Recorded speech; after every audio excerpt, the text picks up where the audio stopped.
आपण वांग्याची भाजी बनवते त्यासाठी आपण कढईत तेल तापत ठेवलंय. तेल तापलं त्यात आपण थोडंसं जिरं घालूया.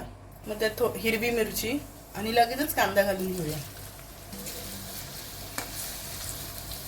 तर मग लगेच टोमॅटो घालूया आणि परत एकदा मिक्स करून घेऊ.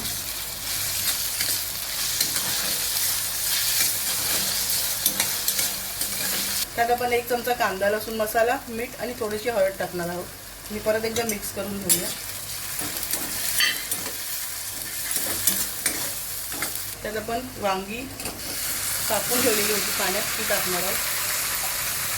व्यवस्थित मिक्स करू. भाजीत मीठ आणि तिखट हे तुम्ही तुमच्या आवडीप्रमाणे टाकू शकता. आपण भाजीवर झाकण ठेवू आणि भाजीला 5 मिनिटं वाफ देऊ. झाकण काढून भाजी व्यवस्थित मिक्स करून घेऊ. आपली भाजी तयार झालेली आहे. त्यात आपण थोडीशी कोथिंबीर घालूया आणि परत एकदा मिक्स करू. आपली वांग्याची भाजी तयार आहे.